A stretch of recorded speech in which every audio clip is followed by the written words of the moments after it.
Bismillahirrahmanirrahim. Assalamu alaikum. Welcome all of you online class of biology for grade 9. जी तो आप सब अपने books खोल लें और अपने साथ पेंसिल भी पकड़े। ठीक है, आप लोगों ने एक्स्ट्रा नॉलेज अपने साथ नोट करना है। आज हम न्यूमेरिकल टाइप के कुछ चीज़ें भी डिस्कस करेंगे। ठीक है, तो आप सबके पास की नोट्स या एक्स्ट्रा पेजेस होने चाहिए। जी तो इससे पहले इस सैटरडे को हमने क्या डिस्कस किया था? हमने स्टार्ट लिया था सेल एंड देयर स्पेसिफिसिटी का। ठीक है, अच्छा तो सेल के बारे में हमने पढ़ा था, इसके अलावा स्पेसिफिसिटी के बारे में पढ़ा था। Cell is the basic structural and functional unit of life. ठीक है, सेल क्या है?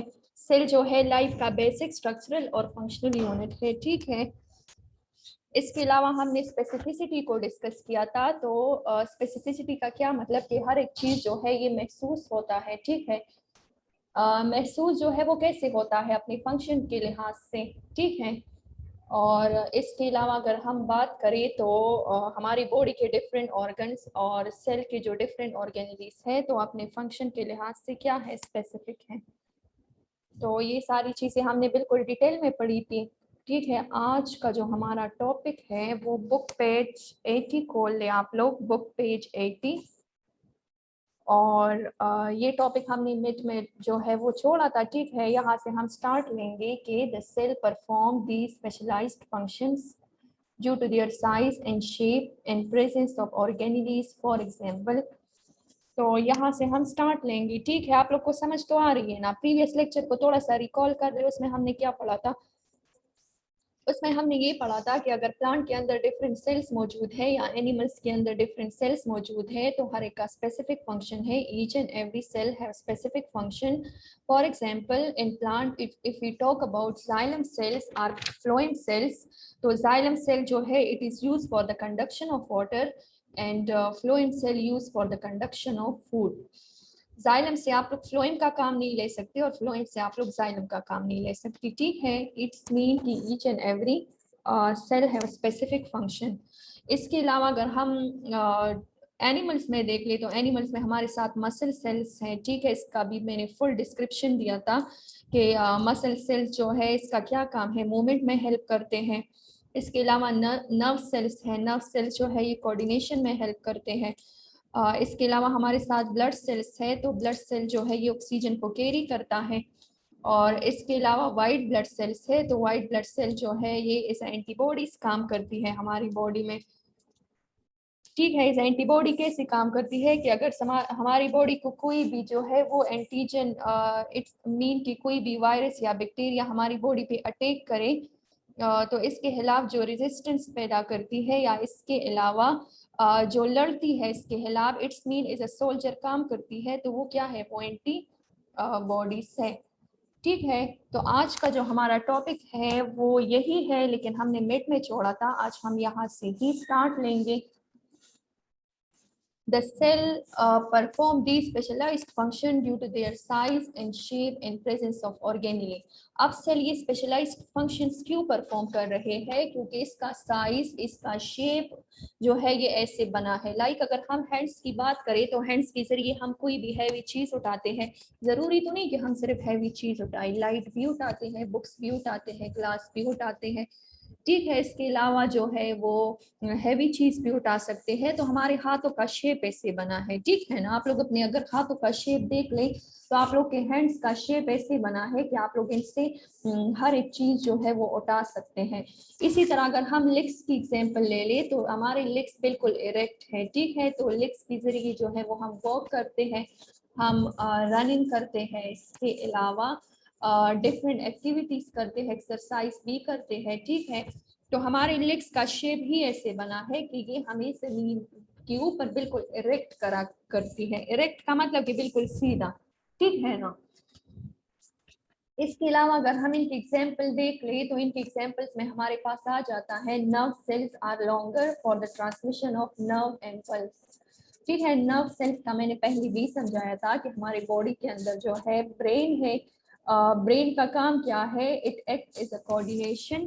ठीक है, हमारी सारी बॉडी के अंदर जो कोऑर्डिनेशन है ये किस वजह से है? ब्रेन की वजह से है। आप लोग के जहन में अगर आ जाता है कि आप लोगों ने जूस पीना है तो आप लोग जल्दी से क्या उठाते हैं?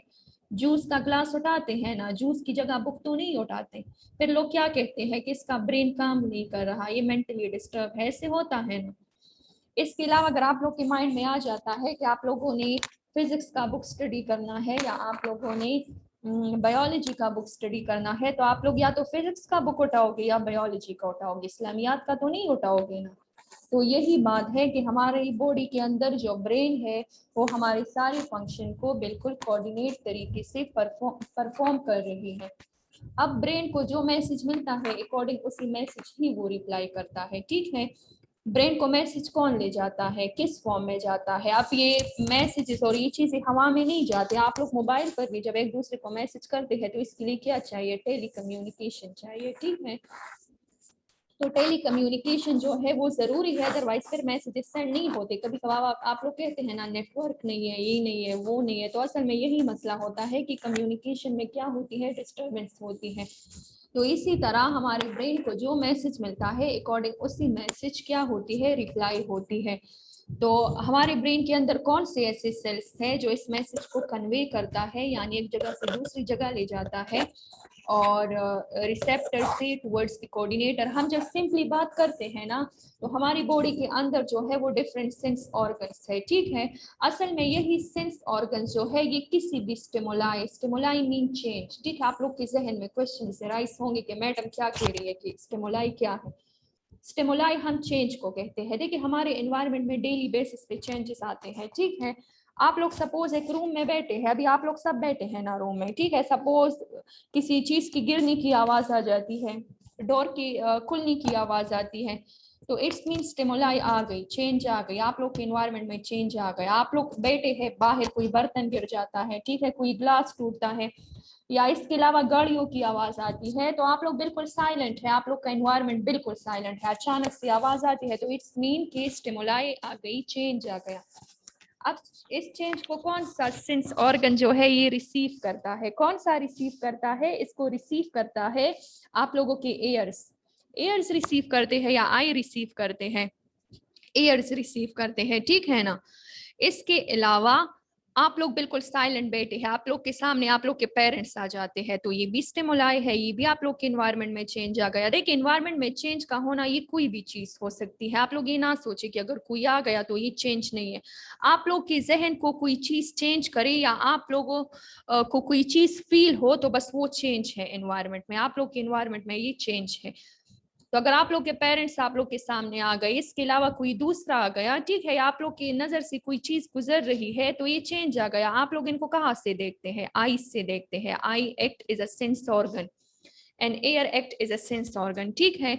इसके अलावा कभी कभार ये भी होता है ना कि हम जैसे घर में इंटर होते हैं तो सपोज बिरयानी पकी हुई हो या इसके अलावा कोई और ऐसी चीज पकी हुई हो, तो आप लोग जल्दी से कहते हैं ना कि मतलब पेरेंट्स को कहते हैं ना कि क्या पकाया है आज। आप लोग को पता भी होता है लेकिन आप लोग ऐसी ही उसके लिए पूछते हैं कि क्या बनाया है, ठीक है। तो ये भी एक चेंज है ना। इट्स मीन कि आप लोग का एनवायरनमेंट बिल्कुल ऐसे है कि इसमें कोई मतलब कुकिंग वगैरह की स्मेल नहीं आ रही और अचानक से बिरयानी की स्मेल आ जाती है, तो ये भी एक चेंज है ना। इसको आप लोग कहाँ से रिसीव करते हैं, इसको आप लोग रिसीव करते हैं नोज से, ठीक है ना। इसको आप लोग कहाँ से रिसीव करते हैं, नोज से करते हैं। इसके अलावा हमारे पास टंग भी सेंस ऑर्गन है, स्किन भी। कभी कभार टेम्परेचर ज्यादा हो जाता है, कभी कभार टेम्परेचर कम होता है। टेम्परेचर ज्यादा कम होना ये कौन रिसीव करता है, स्किन। तो यहाँ पर अपने मेन पॉइंट की तरफ आ जाते हैं कि जब भी स्टिमुलाई आती है, चेंज आती है, तो इसको फर्स्ट रिसीव करता है हमारा सेंस ऑर्गन, और हमारा सेंस ऑर्गन नर्व सेल्स के जरिए इसको कहाँ पे सेंड करता है, ब्रेन तक सेंड करता है। फिर ब्रेन अकॉर्डिंग उसी मैसेज रिप्लाई करता है। मैं आप लोग को बिल्कुल सिंपल एग्जांपल दूंगी। आप लोग रूम में बैठे हैं, आप लोग की डोर पे नॉकिंग हो रही है, तो क्या आ गया, चेंज आ गया। इस चेंज को कौन रिसीव कर रहा है, एयर। एयर इसका रिसीविंग एजेंट है। एयर ने रिसीव कर लिया, अब एयर मैसेज देगा नर्व सेल्स को, नर्व सेल्स मैसेज देगा ब्रेन को, ब्रेन अकॉर्डिंग उसी मैसेज रिप्लाई करेगा और मैसेज देगा इफेक्टर को। तो आप लोगों के लेग्स के मसल जो है ये क्या हो जाएंगे, स्ट्रेच हो जाएंगे, मतलब आप लोग के मसल जो है ये मूवमेंट दे देंगे आप लोग के लेग्स को। आप लोग जल्दी से उठ के दरवाजा खोल देते हैं, तो ये क्या है, दिस इज अ कोऑर्डिनेशन, ठीक है। आप लोग के बॉडी के जो डिफरेंट पार्ट्स है वो कैसे काम कर रहे हैं, कोऑर्डिनेशन में काम कर रहे हैं। इसके अलावा अगर हम जाइलम सेल्स को देख ले, ठीक है, तो xylem cells are tube like, इसका जो डायग्राम है, इसका जो शेप है, ये ट्यूब की तरह है, and have thick wall for conduction of water and support. और जाइलम इसका इसका को मैं डायग्रामेटिकली आप लोग को दिखाऊंगी, ठीक है, लेकिन अभी आप लोग ये थ्योरेटिकली आप लोग सुने कि जाइलम सेल जो है ये ट्यूब लाइक है और इसका ये जो वॉल है ये थिक होता है, क्योंकि इसने क्या करना है, जाइलम सेल्स ने करना है किस चीज की कंडक्शन, वाटर की कंडक्शन करना है। जाइलम सेल ने कंडक्शन करना है किस चीज की, वाटर की। तो जाइलम सेल की ये जो वॉल है ये क्यों है, ये थिक होते हैं, ठीक है। इसने क्या देना है, इसने सपोर्ट देना है, किस चीज को सपोर्ट देना है, जाइलम सेल्स को सपोर्ट देना है, क्योंकि कभी कभार जब वाटर का प्रेशर ज्यादा हो जाता है, ठीक है, तो इससे रिजल्ट क्या होता है, इसके बर्स्ट होने का खतरा होता है, ठीक है। सपोज आप लोग के साथ एक वेजल्स है और उस वेजल में जो है वाटर फ्लो कर रही हो, जब उस वेसल में वाटर फ्लो कर रही हो, तो अगर वो वेसल जो है वो वीक हो और वाटर का प्रेशर ज्यादा हो, तो वो क्या हो जाता है, बर्स्ट हो जाता है, फट जाता है। तो इसलिए जाइलम का शेप जो है, इनका डायग्राम ऐसी ही बना है कि ये जो है ये बर्स्ट नहीं होता। जाइलम सेल ट्यूब लाइक होता है, इसका ये जो वॉल है ये थिक होता है, और ये किस लिए यूज होता है, for the conduction of water, ठीक है। अब जाइलम ने वाटर कहाँ से कहाँ ले जाने हैं, रूट से जो है अपर पार्ट्स तक ले जाने हैं। तो अगर इसने रूट से अपर पार्ट तक ले जाने हैं, तो इसका ये शेप जो है ये वेसल्स की तरह होना चाहिए और बिल्कुल सीधा होना चाहिए, जिस तरह लिक्स का शेप है, कि ये नीचे से ऊपर जो है ये वाटर पहुंचा सके, ऊपर जितनी भी ऑर्गन्स है उनको ये वाटर दे सके। तो इसका ये जो शेप है ये ट्यूब की तरह है, ठीक है। इसके अलावा red blood cells are disc like and biconcave in shape to increase their surface area to volume ratio so more oxygen can be carried। यहाँ पे रेड ब्लड सेल्स की बात हो रही है, इसको भी मैं आप लोग को डायग्रामेटिकली दिखाऊंगी कि ये रेड ब्लड सेल जो है ये डिस्क की तरह होते हैं, ठीक है ना, मतलब राउंडेड शेप के होते हैं और बाइकनकेव होते हैं। बाइकनकेव का ये मतलब कि ये दोनों साइड से जो है इसमें डिप्रेशन से होते हैं, ठीक है, मतलब गहराई सी होती है। अभी मैं आप लोग को जब डायग्राम दिखाऊंगी तो फिर समझोंगी कि बाइकनकेव का क्या मतलब है, ठीक है। तो बाइकनकेव का मतलब कि ये दोनों साइड से जो है ये जी डिप्रेशन में होते हैं, इट्स मीन कि मतलब ये जो है ये अंदर की तरफ इनका शेप होता है, ठीक है। तो इसका ये राउंडेड शेप क्यों होता है, इसने सरफेस एरिया को इंक्रीज करना है, सरफेस एरिया जितना ज्यादा होगा उतना ही ज्यादा ऑक्सीजन कैरी होगा। अगर आप लोग को मैं सिंपल कहूँ कि मेरे पास एक सरफेस है, उसका सरफेस एरिया कम है और दूसरे का ज्यादा है, एब्जॉर्प्शन किसके ऊपर ज्यादा होगी, ऑब्वियसली एब्जॉर्प्शन उसके ऊपर ज्यादा होगी जिसका सरफेस एरिया ज्यादा हो, ठीक है ना, और जिसका सरफेस एरिया ज्यादा होगा उतना ही ज्यादा ऑक्सीजन को क्या करेगा, कैरी करेगा। इसमें कुछ ऐसी बातें हैं जो बिल्कुल डेली लाइफ से रिलेटेड है, जिसको आप लोग को बिल्कुल इजीली समझ आएगी। इसके अलावा अगर हम प्लांट को देख ले, तो हम प्लांट का हमेशा एक वेजिटेटिव पार्ट होता है, एक रिप्रोडक्टिव पार्ट होता है। प्लांट का जो वेजिटेटिव पार्ट है वो है लीव्स, रूट और इनके जो स्टेम होते हैं, और इनका जो रिप्रोडक्टिव पार्ट है तो वो कौन सा है, फ्लावर है। अब इसका ये जो वेजिटेटिव पार्ट है प्लांट का, ठीक है, यानी रूट, तो रूट का काम क्या है कि सॉइल से जो है ये वाटर लेता है, रूट सॉइल से वाटर लेता है और अपर पार्ट तक फिर इनकी कंडक्शन किसके जरिए होती है, जाइलम सेल्स के। असल में हम ये टॉपिक क्यों पढ़ रहे हैं, हम ये चीजें इतनी क्यों डिस्कस कर रहे हैं, हम बार बार सेल्स के फंक्शंस क्यों पढ़ रहे हैं, हम इसलिए पढ़ रहे हैं कि हम जान सके कि each and every cell have specific function, हर एक सेल का अपना एक फंक्शन है, एक सेल से हम दूसरे का काम नहीं ले सकते। यहाँ पर आप लोग के लिए ये बात जो है बार बार एग्जाम्पल से बिल्कुल क्लियर हो रही है। इसके अलावा root hair cell have large surface area for the maximum absorption of water and salt. आप लोग अगर रूट को देख ले तो रूट जो है वो फैली हुई होते हैं, एक्सटेंडेड फॉर्म में होते हैं। किसी ट्री की रूट तो इतने बड़े होते हैं कि अगर आप लोग इनको मतलब जमीन से जो है वो निकाल ले, तो इवन कि उनकी रूट जो है वो पूरी नहीं निकलती, कभी कभार उस जगह पर दूसरा प्लांट निकल आता है, ठीक है। तो यहाँ पर क्या है कि रूट जो है वो फैली हुई होते हैं, इनका सरफेस एरिया ज्यादा होता है। देखिए एक चीज जितना फैला हुआ हो उतना ही इनका सरफेस एरिया क्या होगा, ज्यादा होगा। तो जितना सरफेस एरिया ज्यादा होगा उतनी ही एब्जॉर्प्शन क्या होगी, एब्जॉर्प्शन जो है वो ज्यादा होगी वाटर और साल्ट की, ठीक है। जितना सरफेस एरिया ज्यादा होगा उतनी एब्जॉर्प्शन क्या होगी, ज्यादा होगी। फिर इसके बाद क्या है कि cell involve in making secretion have more complex endoplasmic reticulum and Golgi apparatus। आप लोगों ने सेल के अंदर पढ़ा है ना, endoplasmic reticulum and Golgi apparatus। Endoplasmic reticulum का क्या फंक्शन था, इसके अंदर जो है वो रफ एंडोप्लाज्मिक रेटिकुलम था और स्मूथ था। रफ एंडोप्लाज्मिक रेटिकुलम के ऊपर जो थे वो राइबोसोम्स अटैच थी, ठीक है। राइबोसोम जो था इसका क्या काम था, प्रोटीन सिंथेसिस करना था।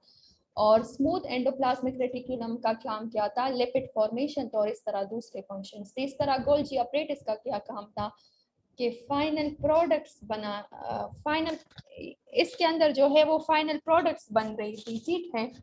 और मॉडिफिकेशंस आ रही थी, वेसिकल्स बन रहे थे। उस वेसिकल्स के अंदर क्या था, फाइनल प्रोडक्ट्स था। किस चीज का फाइनल प्रोडक्ट्स था, प्रोटीन था, हार्मोन्स थे, इसके अलावा कोलेजन्स थे। और फिर जब ये फाइनल प्रोडक्ट गोल्जी अपरेटस के अंदर बन जाती है तो फिर इस रिजल्ट क्या होता है कि इसको सेल जो है वो डिफरेंट फंक्शंस के लिए यूज करते हैं। इसके अलावा cell involve in photosynthesis have chloroplast.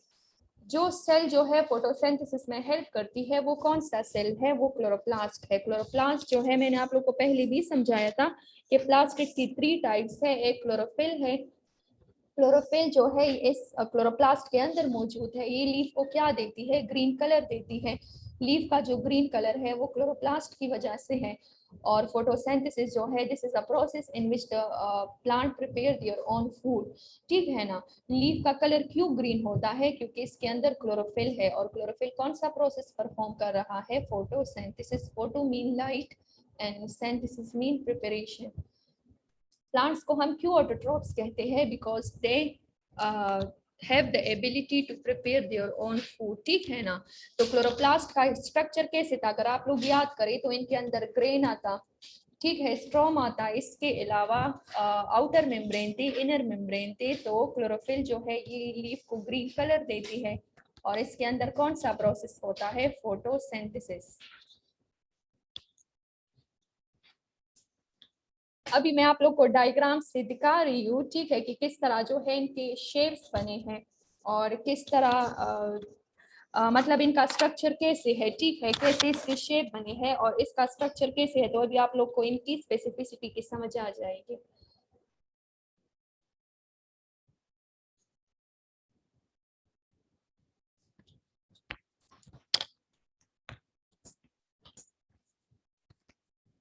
ठीक है, तो सेल एंड स्पेसिफिसिटी की समझ अभी आप लोग को आ जाएगी कि सेल जो है वो स्पेसिफिक इन फंक्शन है। इनका शेप और इनका ये जो स्ट्रक्चर ऐसे बना है अकॉर्डिंग टू उसी हम कहते हैं कि सेल जो है ये क्या है, ये स्पेसिफिक इन फंक्शन है, ठीक है। अभी आप लोग के साथ मैं स्क्रीन शेयर कर रही हूँ स्लाइड्स का,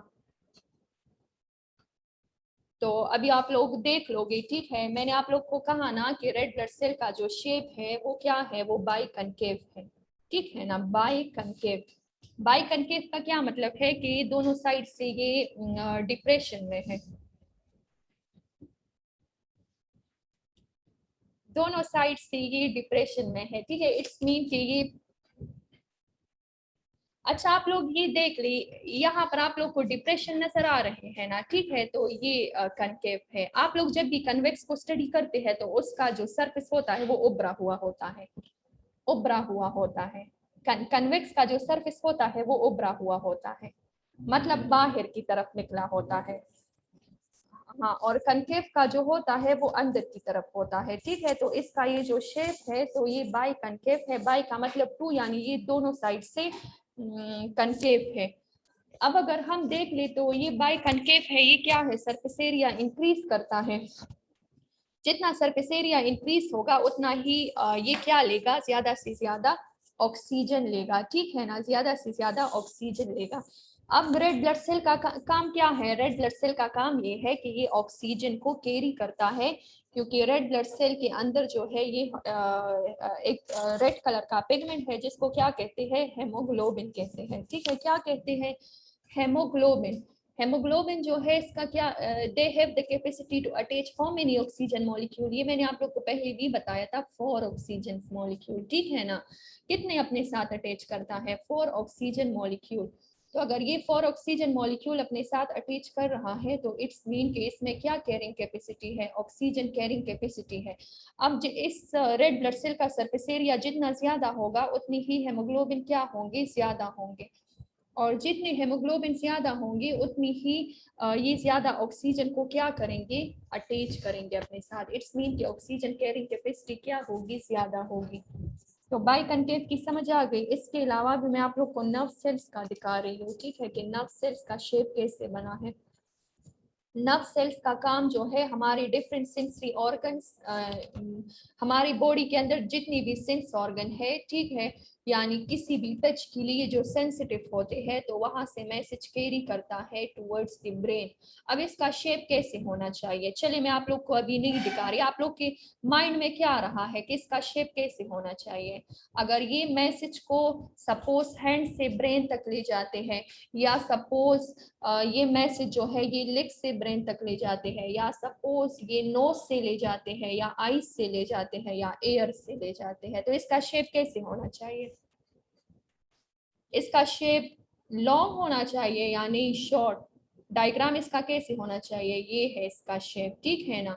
अगर आप लोग देख ले, थोड़ा सा मैं इसको करवा दूं, ठीक है, इसकी थोड़ी डिस्क्रिप्शन करवा दूं ऐसी, तो आप लोग की बुक में नहीं है। ये इनकी सेल बॉडी है, ये जो आप लोग को हेड नजर आ रहा है ना, ये इनकी सेल बॉडी है। और ये जो है ये इसका ये जो पेडिसल सा है, आप लोग को ये फ्लावर की तरह नहीं लगता। तो फ्लावर का ये जो मतलब जहाँ पे इनके पेटल्स होते हैं, अट्रैक्टिव कलर्स के पेटल्स होते हैं, तो ये इसका सेल बॉडी है, ठीक है। ये मैं उसके इसके साथ फ्लावर को इसके साथ कंपेयर कर रही हूँ। और ये पेडिसल है, इसको एक्सॉन कहते हैं, ठीक है। देखिए ये सेल बॉडी है, ये एक्सॉन है, और ये जो है इसकी डेंड्राइट्स है। अब मैसेज कैसे आएगा, मैसेज जो है यहाँ से पास होगा, फिर सेल बॉडी से जाएगा, और फिर सेल बॉडी से होता हुआ ये डिफरेंट ऑर्गन्स में जाएगा, यानी ब्रेन से भी थ्रू यही चैनल जो है ब्रेन तक इसी चैनल के जरिए मैसेज जाएगा, और ब्रेन से वापस भी इसी चैनल के जरिए आएगा। अगर आप लोग इसका शेप देखें तो इसका शेप वायर्स की तरह है, जिस तरह वायर्स नहीं होते कम्युनिकेशन का जो काम करते हैं, तो इसका भी ऐसे है, ठीक है। और अगर हम अपनी बॉडी में देख ले तो हमारी बॉडी में ये बिल्कुल फैला हुआ है, ये पूरी बॉडी में स्प्रेड हुआ है, पूरी बॉडी में, ठीक है। जहां से भी इनको कोई मतलब कोई भी मैसेज मिलता है तो जल्दी से ब्रेन तक ले जाता है। कभी कभार आप लोग एट अ टाइम एक से ज्यादा काम करते हैं, सपोज आप लोग जो है वो पढ़ रहे हैं, तो आप लोगों की फोकस जो है वो बुक पर भी होती है, आप लोगों के माइंड में डिफरेंट आइडियाज भी आते हैं कि मैंने उठ के ये करना है। कभी कभार आप लोग जब नमाज पढ़ते हैं ना, तो आप लोग नमाज में भी यही सोच, मतलब आप लोग की ये सोच होती है कि मैं जैसे नमाज खत्म कर लूँ मैं ये काम करूंगा, ठीक है, या ये काम करूंगी या ये करूंगी, ठीक है। तो नमाज में भी जो है वो हमारी ये सोच होती है कि मैंने ये चीज रखना है, और स्पेशली जब नमाज के लिए खड़े होते हैं तब बहुत ज्यादा थिंकिंग आती है, ठीक है, आप सबको आती होगी।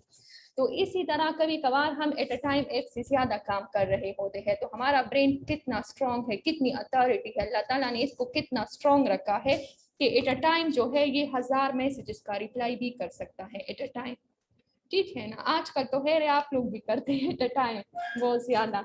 आजकल तो ऐसी टेक्नोलॉजीज आ गई है कि पता नहीं, आप लोग जो है वो स्टडी से बिल्कुल हट के जा रहे हैं, ठीक है। चलिए अल्लाह खैर करे। अब टॉपिक की तरफ आ जाते हैं।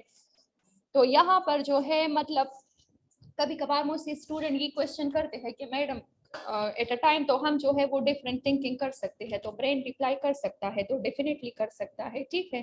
कभी कभार आप लोग क्या करते हैं कि आप लोग वॉकिंग भी आप लोग वॉक भी करते हैं, आप लोग साथ में जूस भी पीते हैं, आप लोग साथ में न्यूज़पेपर भी देखते हैं, तो आप लोगों के कितने सेंस ऑर्गन काम कर रहे हैं, आप लोग की लेग्स भी, आप लोगों के आईज भी, और आप लोगों का ब्रेन भी यूज होता है। तो हाँ एट अ टाइम जो है वो डिफरेंट मैसेजेस की रिप्लाई हो सकती है। तो आप लोग ये कह सकते हैं कि इसका ये डायग्राम ऐसे बना है कि ये मैसेजेस को कैरी करेगा, और इसके जो मैसेजेस है वो किस फॉर्म में जाएंगे, याद रखिए इम्पल्स की फॉर्म में। इम्पल्स जो है ये मैसेज है, किस चीज का मैसेज है, आप लोग ये तो नहीं कह सकते कि मैसेज ब्रेन तक गया, और फिर रिप्लाई ब्रेन से मिली नहीं, इसके लिए बिल्कुल सॉलिड टर्म्स यूज होते हैं, बायोलॉजिकल टर्म्स यूज होते हैं, इम्पल्स। ठीक है, इम्पल्स का मतलब कि मैसेज जाता है ब्रेन तक और फिर अकॉर्डिंग उसी मैसेज क्या मिलती है, रिप्लाई मिलती है। इसके अलावा रेड ब्लड सेल का भी दिखा दिया। चलिए अब जाइलम का दिखा दो। जाइलम सेल जो है it is use for what, for the conduction of water. ठीक है, अब इसका शेप कैसे होना चाहिए, अगर ये रूट से जो है वो वाटर अपर पार्ट्स तक ले जाता है तो इसका शेप कैसे होना चाहिए, बिल्कुल ट्यूब की तरह होना चाहिए, बिल्कुल स्ट्रेट होना चाहिए। ठीक है, तो यहाँ पर जो है जाइलम का आप लोग देख सकते हैं, ये राइट साइड पे, सॉरी लेफ्ट साइड पे, लेफ्ट साइड पे आप लोग देख सकते हैं कि ये इनका बिल्कुल इरेक्ट, बिल्कुल सीधा स्ट्रक्चर है जिसमें वाटर लोअर पार्ट से अपर पार्ट तक जाते हैं रूट से। ठीक है ना, अब अगर रूट जो है वो सॉइल से वाटर ले रहा है तो सिर्फ रूट को तो पानी नहीं चाहिए, ठीक है, प्लांट्स के बाकी ऑर्गन्स को भी वाटर चाहिए। ठीक है ना, तो जिस तरह आप लोग फूड जो है ओरल कैविटी से लेते हैं, तो आप लोग के ओरल कैविटी में फूड सारा साल तो नहीं होता ना, ये एसोफेगस को क्रॉस करता है, फिर स्टमक में जाता है, फिर स्टमक में इसकी डिस्ट्रीब्यूशन होती है, तो आप लोग की बॉडी की जितनी भी ऑर्गन है तो उसको जो भी चाहिए उनको अपनी रिक्वायरमेंट्स मिल जाती है। ये तो नहीं कि अगर आप लोग हाथ से खाना नहीं खा रहे तो आप लोग के हाथ को नरिशमेंट नहीं मिलेगी।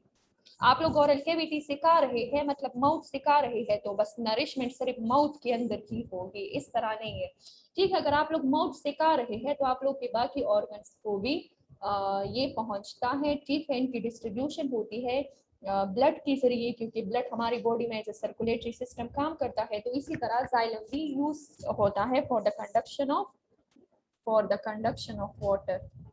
समझ आ गई। इसके अलावा क्लोरोप्लास्ट का दिखा दूं, तो क्लोरोप्लास्ट का डायग्राम भी ऐसे बना है कि ये बिल्कुल स्पेसिफिक है फोटोसिंथेसिस के लिए। ये देख लीजिए, इनकी आउटर स्मूथ मेम्ब्रेन है, इनर मेम्ब्रेन है, फिर इसके अलावा तेलाकाइट है, स्ट्रोमा है, इसके अलावा ये इसका कलर जो है वो ग्रीन है। क्लोरोफिल असल में वही वही ऑर्गेनिली है जो सनलाइट को ट्रैप करती है। ठीक है ना, सनलाइट को ट्रैप करती है, और जब सनलाइट ट्रैप हो जाती है तो इसके अंदर जो वाटर है और कार्बन डाइऑक्साइड है तो वो कंबाइन होके बनाते हैं ग्लूकोज। ठीक है ना, और इस रिजल्ट हमारे पास ऑक्सीजन भी रिलीज होता है। इट्स मीन कि सनलाइट के ट्रैप होने से क्लोरोफिल के अंदर जो है वो रिएक्शंस होते हैं, और जब वो रिएक्शंस हो जाए तो इस रिजल्ट हमारे पास क्या बनते हैं, प्रोडक्ट्स बनते हैं। तो क्लोरोफिल का अगर आप लोग देखें तो इनका शेप भी ऐसे बना है। इसके अलावा मैं आप लोग को अभी दिखा रही हूँ क्लोज और ओपन सिस्टम। क्लोज और ओपन सिस्टम में आप लोग को दिखा रही हूँ। इधर आप लोग के लिए टॉपिक है कि cell is act is an open system. ठीक है, एक हमारे पास क्लोज सिस्टम होता है, एक ओपन सिस्टम होता है। अच्छा, इधर मैं आप लोग को थोड़े से डिफरेंसेस पहले बता दूं, अपने आप लोग अपने साथ राइट कर दे, क्लास में इतना टाइम नहीं है, आप लोग जल्दी जल्दी नोट कर ले। ठीक है, स्लाइड पे फोकस करें। क्लोज और ओपन सिस्टम का मैं दिखा दूं आप लोग को। Open system is a thermodynamic system where energy and matter can be exchanged with its surrounding. Open system वो सिस्टम है जिसमें एनर्जी और मैटर क्या होता है, एक्सचेंज होती है सराउंडिंग के साथ। ठीक है ना, एनर्जी प्लस मैटर एक्सचेंज होती है सराउंडिंग के साथ। और क्लोज सिस्टम वो सिस्टम होता है जिसमें एनर्जी तो एक्सचेंज होगी लेकिन मैटर नहीं होगा।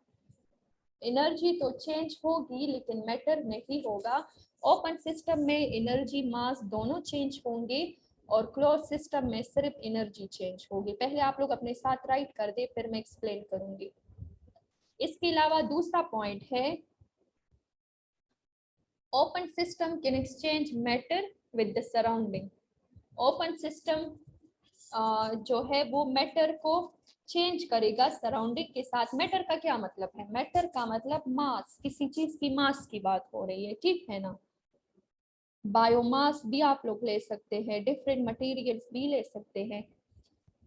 फिर इसके अलावा जो ओपन क्लोज सिस्टम है, can not exchange matter with its surrounding. Close का तो देखिए आप लोग को क्लोज से ही पता चल रहा है कि ये बिल्कुल बंद सिस्टम होगा, ठीक है, और ये ओपन होगा। एनर्जी तो है ट्रांसफर होगी क्लोज सिस्टम में, लेकिन नो मैटर एक्सचेंज, कोई भी मैटर एक्सचेंज नहीं होगी।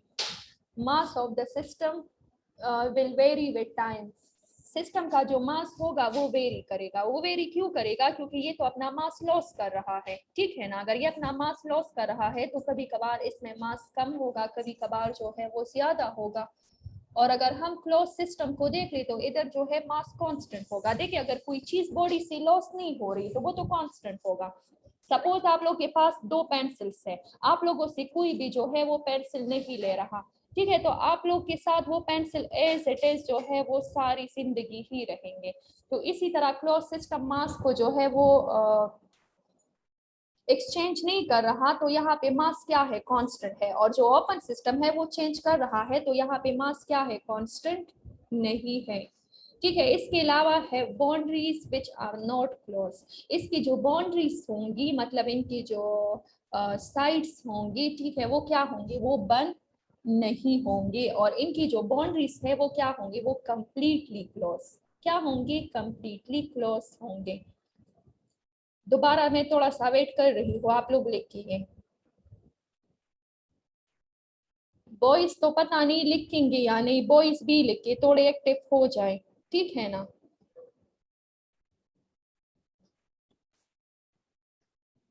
गर्ल्स और बॉयज दोनों लिखे, शाबाश।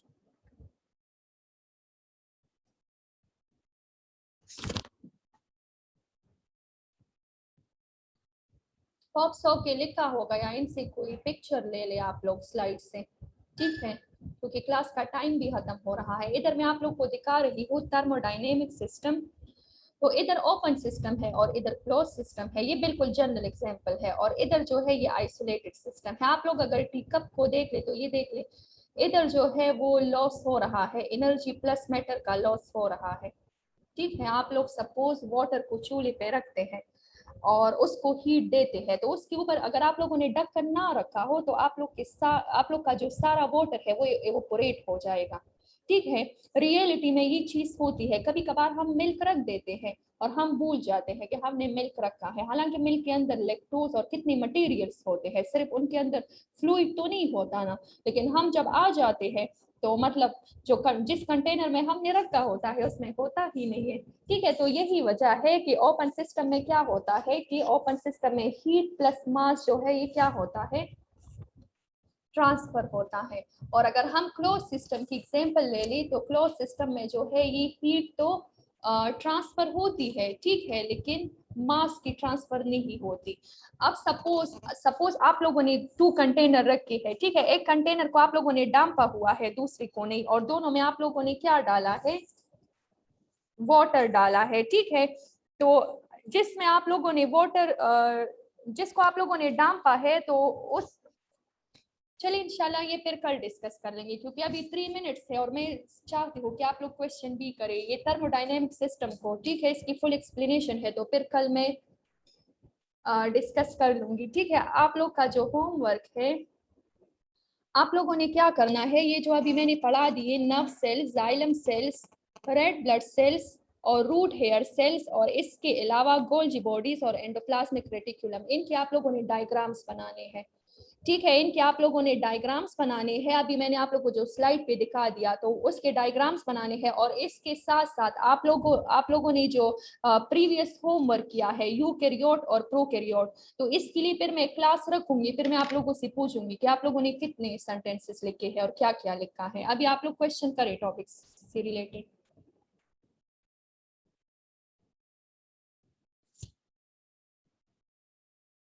सो बेर क्वेश्चन करें आप।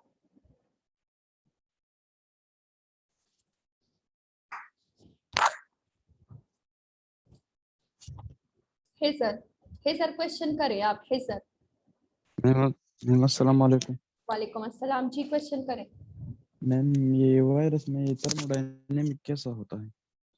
किस चीज में? वायरस में? वायरस में, यस मैम। वायरस में थर्मोडायनेमिक कैसे होता है? Yes ma'am.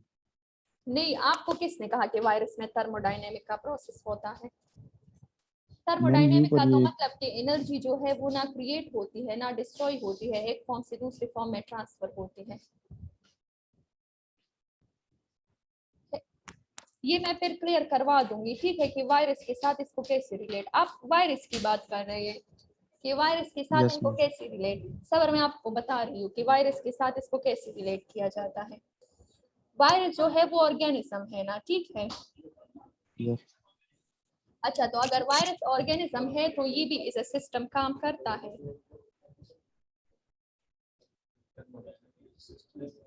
अच्छा, ये देख ले, थर्मोडायनेमिक जो है ये एक सिस्टम है ना, और वायरस जो है ये क्या है, ये एक ऑर्गेनिज्म है। अच्छा, तो इन दोनों के दरमियान क्या होगी, हीट की ट्रांसफर होगी, ठीक है, लॉस भी होगा और गेन भी होगा।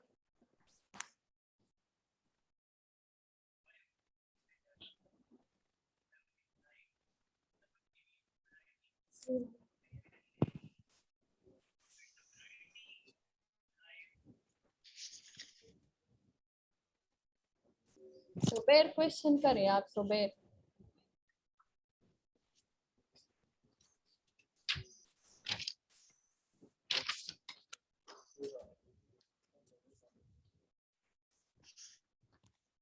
आप क्या जी बड़ा समझा दे सर। इसमें थर्मोडायनेमिक कैसे?